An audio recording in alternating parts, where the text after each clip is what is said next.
Welcome to Life After Landline, Mastering the Selling Process.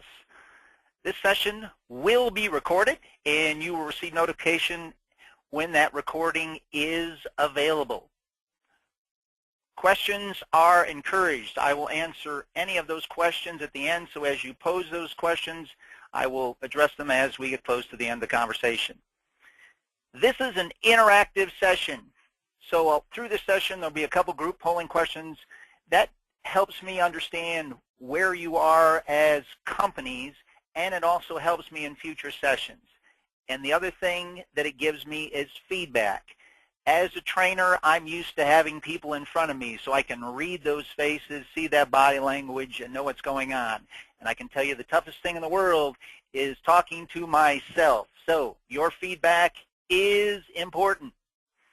So to those of you who are joining us on the call for the first time or not familiar with the company, MeasureX is an organization that has worked in the telephone industry for the last 17 years. We have roughly about a little over 225 organizations we have worked with. Our job is simply to help improve those service and sales interactions that you as organizations are having with customers, and we use measurement as part of that to measure customer satisfaction, improve sales performance. And naturally, an important aspect of training is support. And so we work with the leadership, and we do a lot of coaching for organizations to improve both manager and supervisor skills in reinforcing and supporting ongoing training. So the objectives today are simple. We want to look at those benefits that you are providing those customers that you are serving. And an important one we're going to look at it is, naturally, you have competition. In many of those cases, the competition is selling for less. And you have customers that are choosing to go there because of promotional advertisements from competition. So we want to look at today is how do we retain those customers who are making that decision to go somewhere else, possibly because of price. How to be curious in those conversations we're having. And an important part of that is those other departments that have interaction with those customers. They have both phone, face-to-face interactions. They hear things. How can we engage them as part of selling benefits and reducing customer churn? So, are customers price shopping against the competition before they buy? And the answer is yes. For most of us, when we are going to make a buying decision, we shop and compare before we make that decision. The important question is this. For most of you on the call, just think for yourself. When you're going to make that decision to buy, are you always buying simply the cheapest provider of that service? And the answer in most cases is not. Some people buy on price, but most are looking at value. And with many of the calls that we place into organizations, we look in that mystery shop to simply say, hey, we're comparing you to a competitor before we make a decision. So what makes you different and better? Why should I buy from you? And in many of the calls that we place in, we don't always get a response from that individual explaining what those benefits are. So if we made the call to your organization right now, we're comparing your services against that other competitor, whoever they are, what would the person working at your company say in answering that question? So here's a phone company that we have interacted recently and what their cost is for service. And there's a comparison of DirecTV, which your customers, naturally DirecTV is nationally, and you all have them as competition if you're offering TV service. So the question is this. If I can save $516 in my first 2 years with DirecTV, why should I buy from you when that competitor is offering for less? And that's what we want to look at as we're going forward today. So First poll question, just to help me understand. And the question is, do your employees have written documentation on how your services compare to the competition and the benefits of those services? If you would answer yes or no, please, to that question. Give you everyone a minute to respond. Okay. So what's the price difference between you and the competition? Are all of those benefits of using your services, does each and every one know what those benefits are? And selling benefits is critical when you are not the lowest price provider of services. Naturally, there are specific benefits that you are offering. Here's an important question. Does each and every one of the people that work at your organization, do they know what those benefits are? And in the phone calls they're having with customers, are they helping the customers understand those benefits? Because you're trying to sell against competition that is selling for less. People are price shopping before they make that decision to buy, and unless you are creating that value difference, those benefits that is going to meet the need of that customer, they are going to look at price because they're saving money by choosing the other provider. So are customers leaving you? And in the calls we place into many of those companies and the results I see, you do have customers that are leaving you and going to the competition. Now, many of those customers are leaving because of one of two reasons. They're either leaving because of price or service. Either because they're eliminating landline, they had a poor experience, poor quality internet reception, poor quality TV reception, or it was just the case of going to the competition because they could save money on those services. So, second question to help me as we go forward.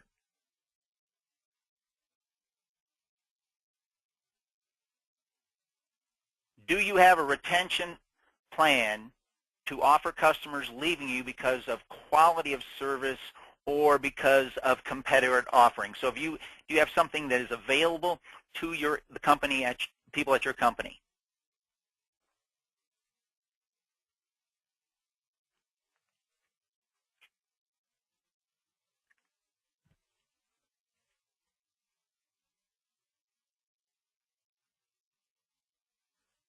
Okay, let's see. According to you, roughly 50% of you do have something as a plan in place. That is great.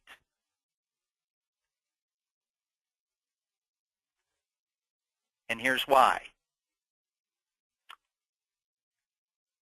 You have customers, in many cases the customers, when they call up to disconnect service, they have already made the decision to go somewhere else. So are you creating what I call the at-risk classification for customers? Your company has a lot of interactions at different levels with customers. Are we looking for and listening to opportunities? One specific example you'll see is the first one. I hear this in many conversations when I listen to recorded calls. A customer called in, they had a problem with their TV, their internet, they rebooted the box because the help desk person took that as the first troubleshooting step. That resolved the issue, customer's happy, and in this particular case, because it was such a simple fix, the representative did not make any notes on the accounts of that issue. Customer calls back 3 weeks later. Similar problem. Another representative talks to the customer and does the same troubleshooting step. Everything's working again, and they didn't make any notes. Now the customer realizes that if they reboot the box, they don't have to call the help desk. The challenge is this. After a few times of that, if there's some kind of other equipment issue, when they get tired of rebooting the box, they now become an at-risk customer of leaving you. So in those situations, are we listening for opportunities where something didn't go well in the experience? But the important thing is, how do you reduce the customers at risk? How do you reduce them before they've made the decision, go somewhere else, and then call you and want to disconnect service? Simple suggestion: phone survey a random sampling of your customers monthly to measure their customer satisfaction with either the install of that TV, that internet service. That will identify what's working and where those opportunities for improvement are in those interactions. With service issues, it's one thing is identifying what that service issue is when that customer calls in. If it's not price, it's service.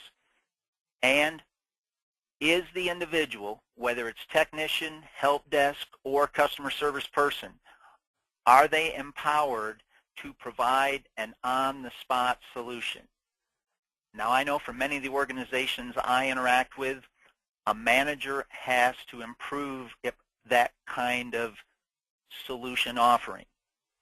If that customer is on the verge of making a decision to go somewhere else because of some kind of service-related issue, we may be able to resolve that issue, keep them as a customer, if we can correct that problem now. Empower those people to make that decision, to provide that solution.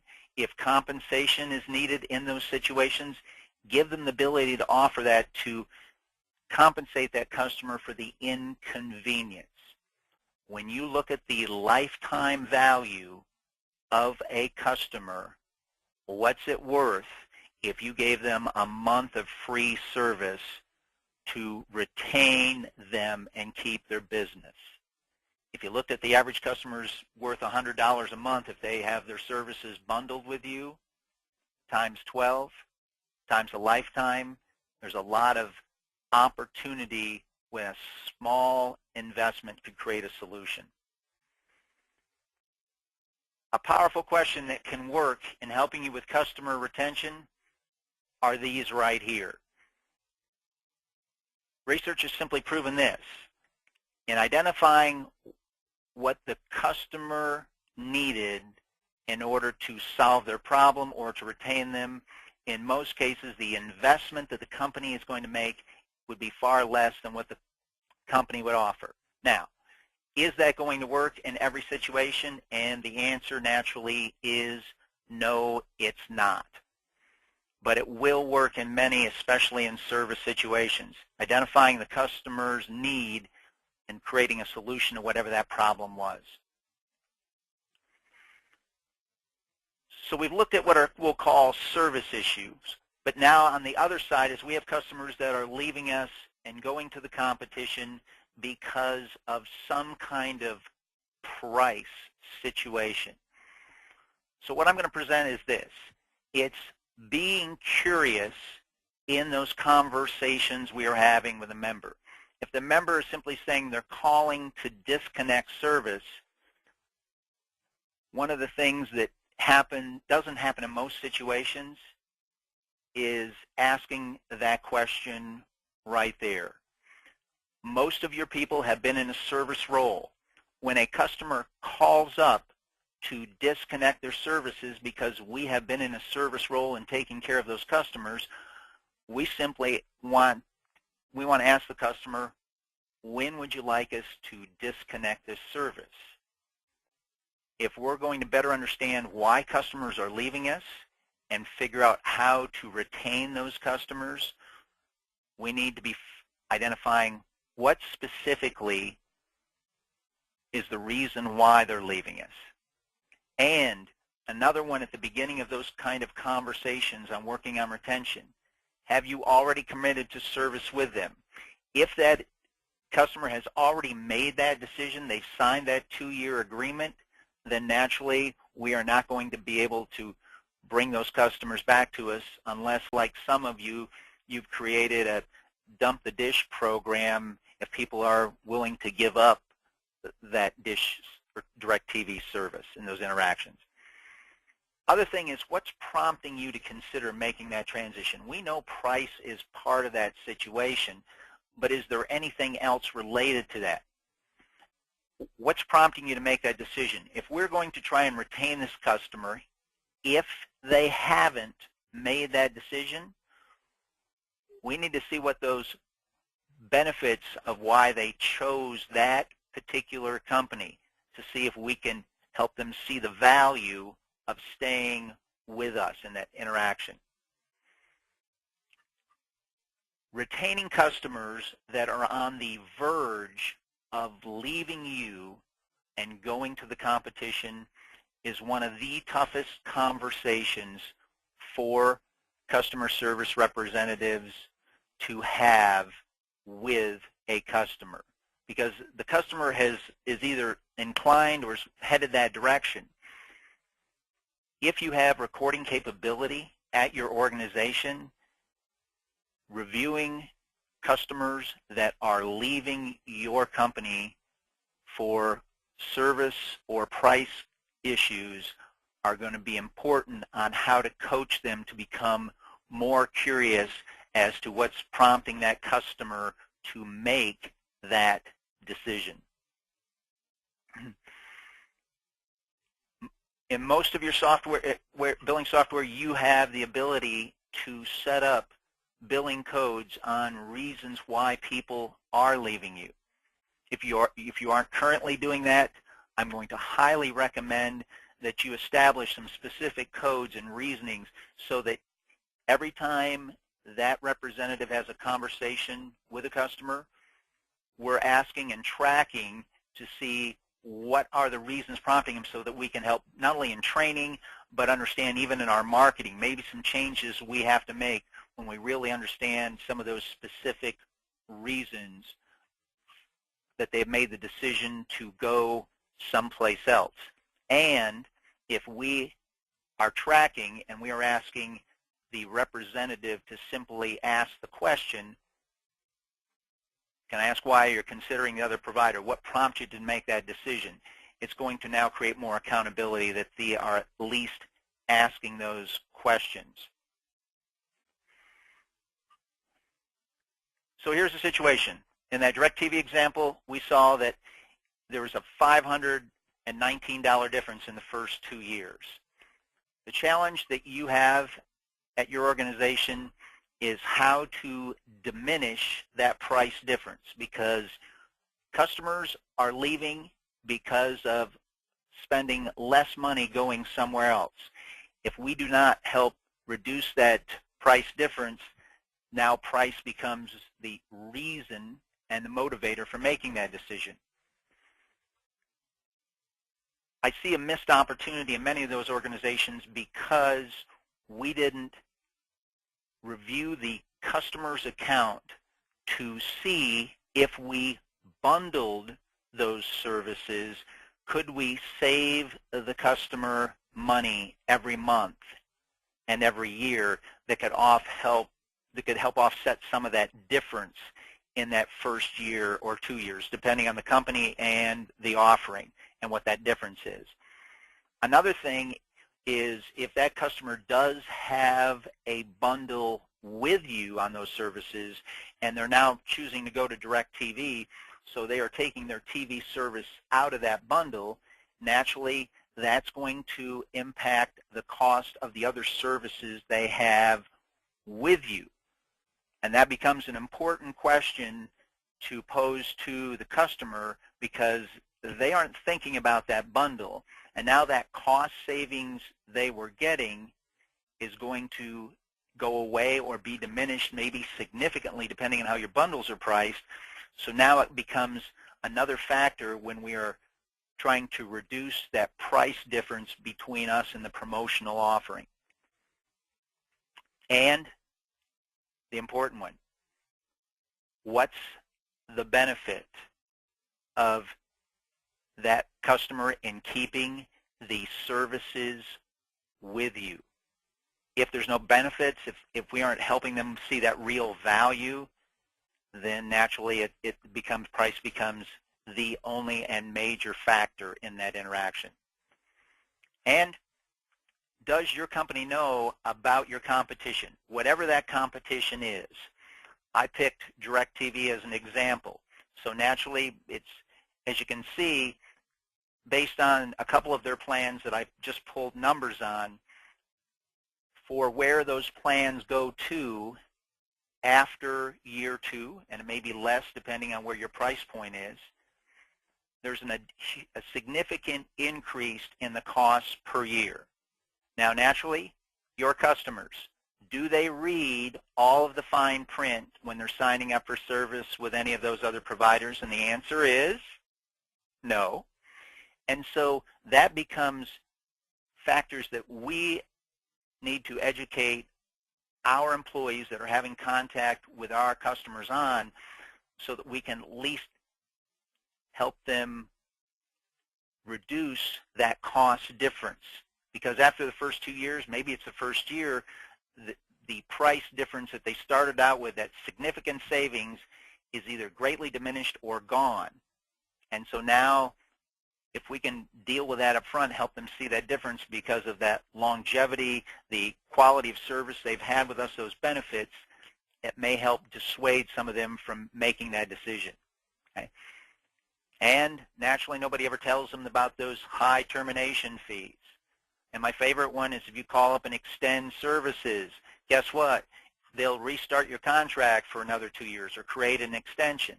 And if an individual has to come to your home, depending on the area of the United States in, that technician charge is going to be, depending on where you are, anywhere from $100 to $150 just to show up at your door to fix something. Those are things naturally the customers aren't aware of when they sign that 2-year agreement. Okay. If you're capturing monthly the customer churn, why customers are leaving you, how many customers are going to the competition, it's important that we are making sure each and every employee at the organization knows what those numbers are, because they see customers every month that you're signing up for service, technicians going out and installing those services. They see what's happening month to month on installs. They don't know how many customers disconnected or why they disconnected. If we're sharing those results, we create more accountability across the company in those conversations. And does everyone on the same page on identifying customers at risk?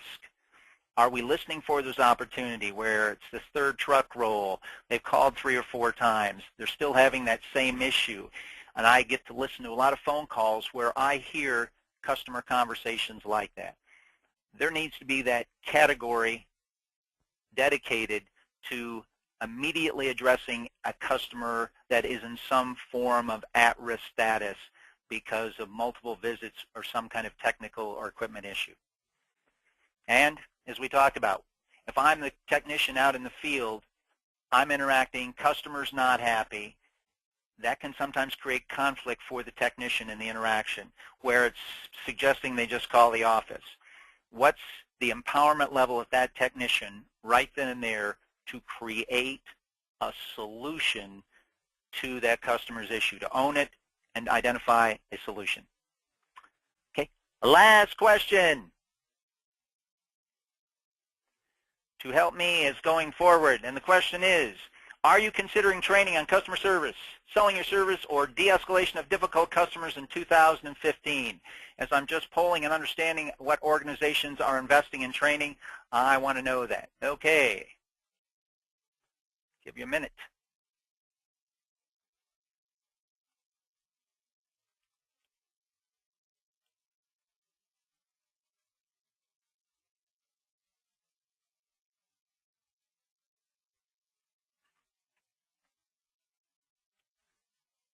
Give everybody another second here too. Okay, looks like we have participants. So according to you, most of you are planning on making an investment in 2015 in the skills of your team, and I congratulate you because you're trying to improve performance in a variety of different areas within your company, and naturally, training is a significant part of that investment to improve performance at a variety of different levels. Excellent. Thank you for the feedback on that. All right. So we'll now look at the question side of, so any questions you have based on what I've covered, and I will open up the screen and see what I have here. Okay.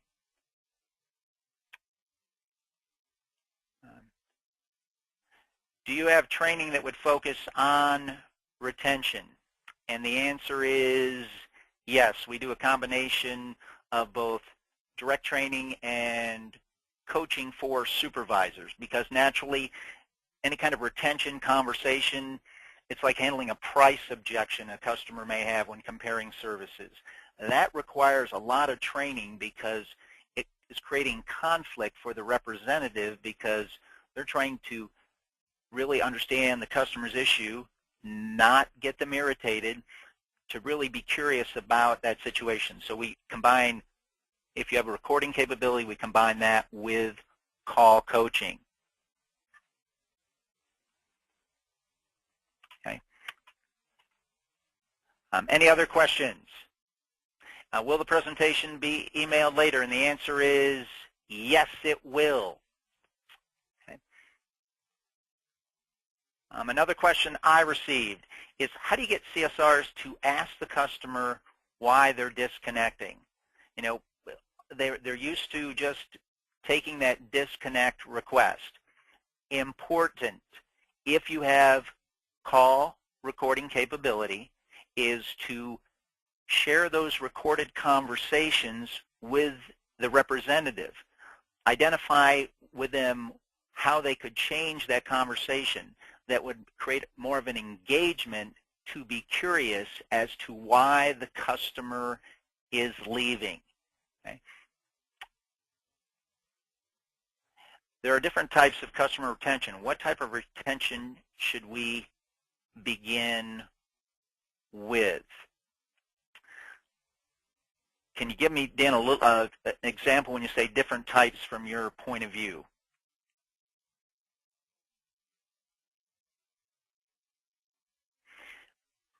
And to answer one more question, could that training help us improve our process, procedures around our conversations with customers leaving? And the answer is yes.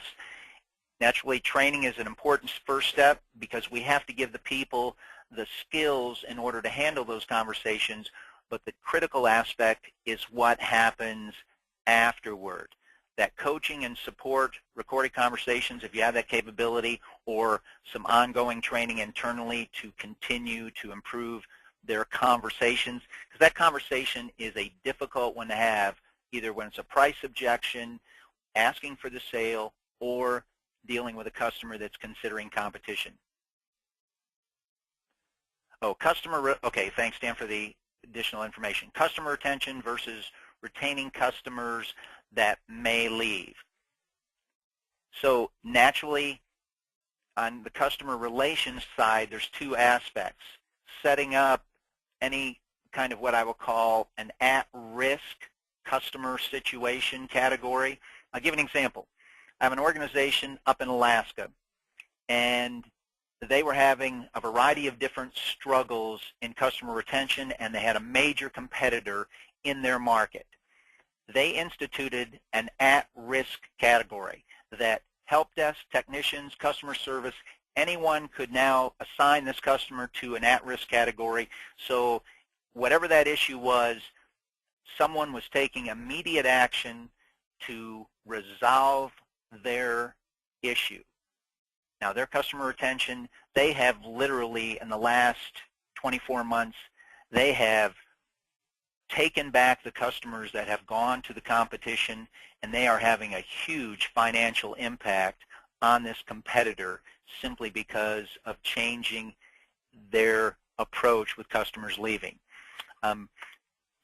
Call coaching is going to be critical as part of that. So at risk, call coaching, that's going to help us in every customer interactions that we're having right now on improving customer relations, so we reduce those customers that may be considering competition.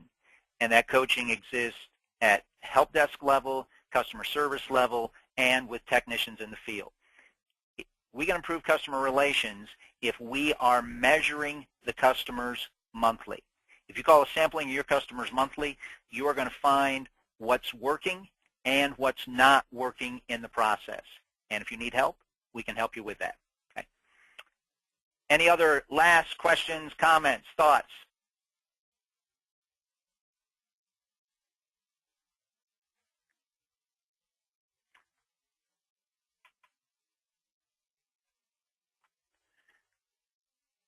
Then I want to thank all of you for your participation and your questions today. This recording will be available to you directly. And back up one.